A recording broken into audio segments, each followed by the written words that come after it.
Close your eyes, and you'll see more than that." "Oh, I don't know what you mean by all that," he said pettishly. He was always being bugged by my little lectures on samadhi ecstasy, which is the state you reach when you stop everything and stop your mind, and you actually, with your eyes closed, see a kind of eternal multi-swarm of electrical power of some kind ululating in place in just pitiful images and forms of objects which are, after all, imaginary.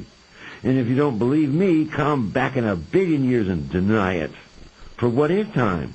Don't you think it's much more interesting to be like Jaffe and have girls and studies and good times and really be doing something than all this silly sitting under trees? "Nope," I said, and meant it. And I knew Jaffe would agree with me. All Jaffe's doing is amusing himself in the void. I don't think so. I'll bet he is. I'm going mountain climbing with him next week and find out and tell you. Well, as for me, I'm just going to go on being Alpha Goldbook and to hell with all this Buddhist bullshit. You'll be sorry someday. Why don't you ever understand what I'm trying to tell you? It's with your 6 senses that you're fooled into believing not only that you have 6 senses, but that you contact an actual outside world with them. If it wasn't for your eyes, you wouldn't see me.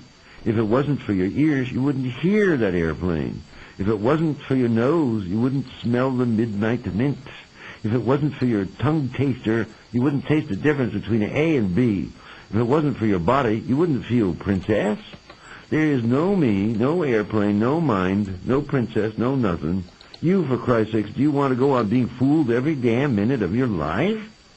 Yes, that's all I want. I thank God that something has come out of nothing.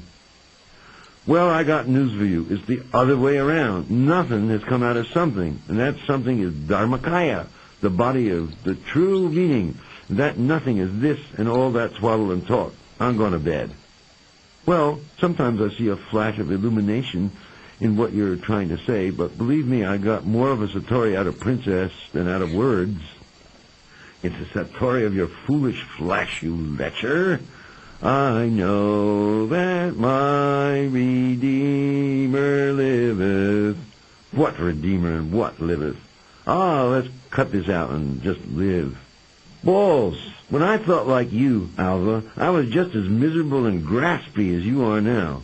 All you want to do is run out there and get laid and get beat up and get screwed up and get old and sick and banged around by samsara. You fucking eternal meat of comeback you deserve it too, I'll say.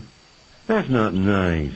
Everybody's tearful and trying to live with what they got. Your Buddhism has made you mean, Ray, and it makes you even afraid to take your clothes off for a simple, healthy orgy. Well, I did finally, didn't I? But you were coming on so hinky about it. Oh, let's forget it. Alva went to bed, and I sat and closed my eyes and thought, this thinking has stopped. But because I had to think it, no thinking had stopped. But there did come over me a wave of gladness to know that all this perturbation was just a dream already ended, and I didn't have to worry because I wasn't I, and I prayed that God, or Tathagata, would give me time and enough sense and strength to be able to tell people what I knew, as I can't even do properly now, so they'd know what I know and not despair so much. The old tree brooded over me silently, a living thing. I heard a mouse snoring in the garden weeds. The rooftops of Berkeley looked like pitiful living meat-sheltering grieving phantoms from the eternity of the heavens, which they feared to face. By the time I went to bed, I wasn't taken in by no princess or no desire for no princess and nobody's disapproval, and I felt glad and slept well. Beautiful, darling young blonde in a snow-white, strapless bathing suit and barefooted with a gold bracelet on her ankle, driving a next year's cinnamon-red Lincoln Mercury, who wanted Benzedrine so she could drive all the way to the city. And when I said I had some in my duffel bag, yelled, "Crazy!"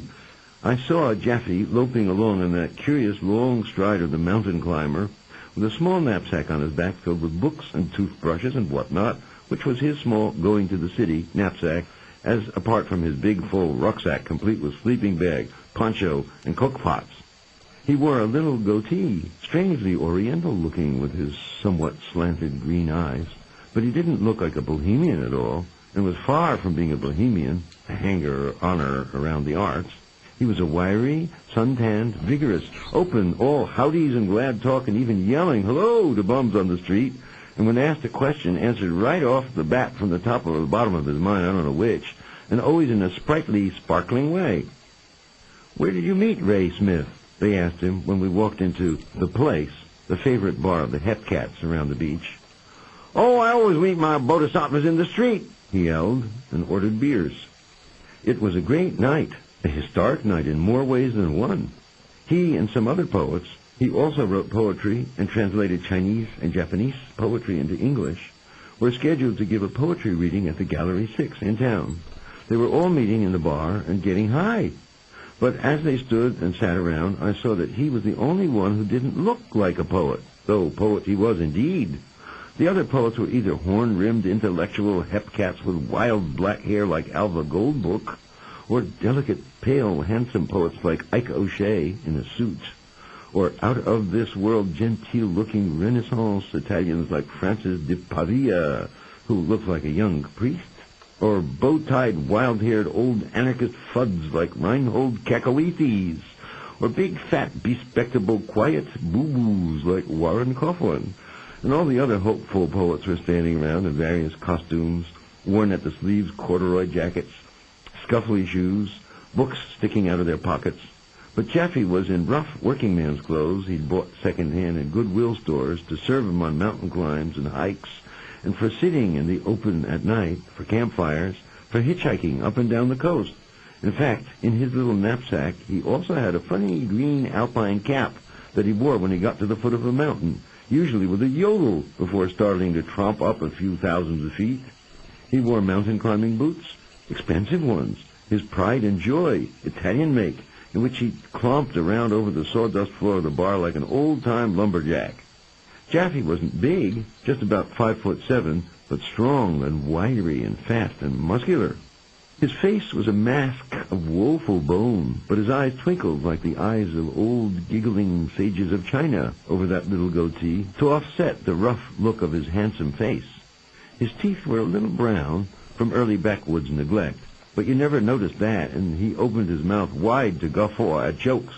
Sometimes he'd quiet down and just stare sadly at the floor, like a man whittling.